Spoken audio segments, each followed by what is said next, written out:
인간이 인공지능을 발명한 걸까? 발견한 걸까? 인간의 역사는 끊임없는 탐구와 발견, 그리고 발명의 연속입니다. 불을 발견하고, 바퀴를 발명하고, 전기를 이용하며 인터넷을 창조해왔습니다. 그런데 인공지능, AI는 어디에 속할까요? 인간이 인공지능을 발명한 것일까? 아니면 발견한 것일까요?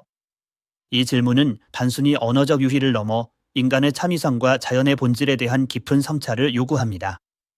인공지능은 인간의 지적 능력을 모방한 기술이지만 그 근간에는 자연의 법칙과 수학적 원리가 깔려 있습니다.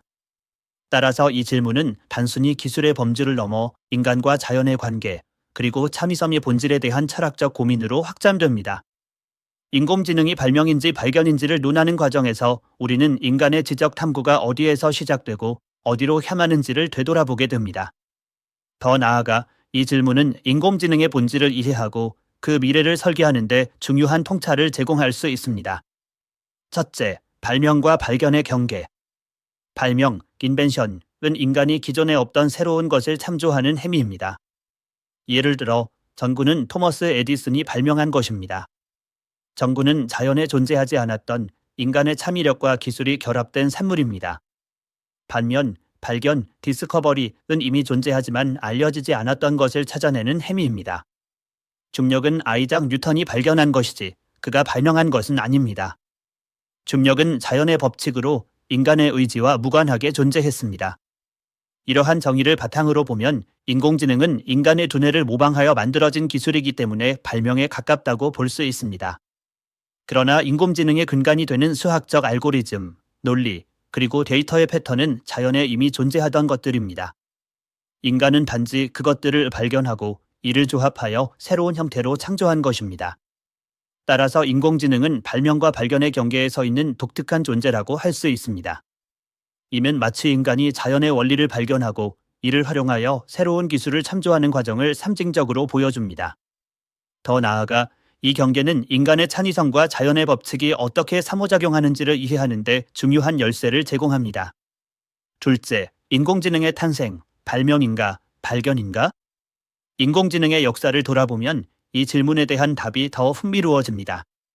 1950년대 앨런 튜링은 기계가 생각할 수 있는가? 라는 질문을 던지며 인공지능의 개념을 처음 제시했습니다. 튜링은 인간의 사고 과정을 수학적으로 모델링할 수 있다는 가능성을 탐구했습니다. 이는 자연에 이미 존재하던 논리와 수학적 원리를 발견한 것이었습니다. 튜링의 연구는 인공지능의 이론적 기반을 마련했지만 실제 기술로 구현되기까지는 수십 년의 시간이 걸렸습니다. 그 후 1956년 다트머스 회의에서 인공지능이라는 용어가 공식적으로 등장했습니다. 이 시점부터 인간은 인공지능을 발명하기 시작했습니다. 머신러닝, 딥러닝, 신경망 등의 기술은 인간이 자연의 원리를 발견하고 이를 활용하여 새로운 기술을 창조한 결과물입니다. 예를 들어 신경망은 인간의 뇌 구조를 모방한 것이지만 그 기반이 되는 수학적 모델은 자연에 이미 존재하던 것입니다.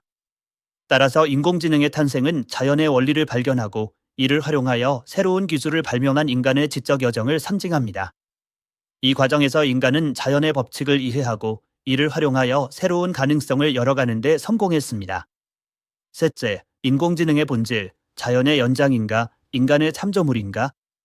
인공지능은 자연의 법칙과 인간의 창의성이 결합된 복합체입니다. 인간은 자연의 원리를 발견하고 이를 활용하여 새로운 기술을 발명했습니다. 인공지능은 자연에 존재하던 수학적 원리와 논리를 기반으로 하며 동시에 인간의 참이력과 엔지니어링이 더해진 결과물입니다. 이러한 관점에서 보면 인공지능은 발명과 발견의 경계에 서 있습니다. 인간은 자연의 법칙을 발견하고 이를 활용하여 새로운 것을 창조했습니다. 인공지능은 자연의 연장선상에 있으면서도 인간의 독창성이 더해진 독특한 존재입니다. 이는 마치 인간이 자연과 협력하여 새로운 가능성을 열어가는 과정을 보여줍니다. 인공지능은 단순히 인간의 도구를 넘어 자연과 인간의 공존을 상징하는 존재로 자리 잡고 있습니다. 더 나아가 인공지능은 인간의 창의성과 자연의 법칙이 어떻게 조화를 이루는지를 보여주는 대표적인 사례입니다. 넷째, 인공지능의 미래, 인간의 역할은 무엇인가? 인공지능이 발전할수록 인간의 역할은 더 중요해집니다. 인공지능은 자연의 원리를 기반으로 하지만 그 방향과 목적은 인간이 결정합니다. 인공지능이 윤리적 문제를 일으킬 때 그 해결책을 찾는 것은 인간의 몫입니다. 인공지능이 환경 문제를 해결하는 데 활용될 때 그 전략을 설계하는 것도 인간의 역할입니다. 인공지능은 인간이 발견한 자연의 원리와 발명한 기술의 결합체입니다. 따라서 인공지능의 미래는 인간의 선택에 달려 있습니다. 우리는 인공지능을 어떻게 활용할 것인가? 그것은 단순히 기술의 문제를 넘어 인간의 철학과 윤리, 그리고 꿈에 관한 질문입니다. 인공지능은 인간의 창의성과 자연의 법칙이 만나 탄생한 경이로운 존재입니다. 따라서 그 미래는 인간의 손에 달려 있습니다. 더 나아가 인공지능의 발전은 인간이 자연과 어떻게 조화를 이루며 살아갈 것인가에 대한 중요한 질문을 던져줍니다. 결론으로 발명과 발견의 공존. 인공지능은 발명인가, 발견인가? 이 질문에 대한 답은 명확하지 않습니다. 인공지능은 자연의 원리를 발견한 결과물이면서 동시에 인간의 창의력이 더해진 발명품입니다. 그것은 자연과 인간의 협업이 만들어낸 경이로운 산물입니다. 인간은 자연의 법칙을 발견하고 이를 활용하여 새로운 것을 창조하는 존재입니다. 인공지능은 그 과정에서 탄생한 가장 복잡하고도 아름다운 결과물 중 하나입니다. 따라서 인공지능은 발명과 발견의 경계를 넘나드는 인간의 지적 탐구의 정수라고 할 수 있습니다. 우리가 인공지능을 어떻게 바라보고 활용할지에 따라 그것은 단순한 도구를 넘어 인류의 미래를 결정짓는 열쇠가 될 것입니다. 인공지능은 인간이 발견한 자연의 원리와 발명한 기술의 조화 속에서 새로운 가능성을 열어갈 것입니다. 그것은 단순히 발명이나 발견을 넘어 인간과 자연의 공존을 상징하는 새로운 장을 열어갈 것입니다.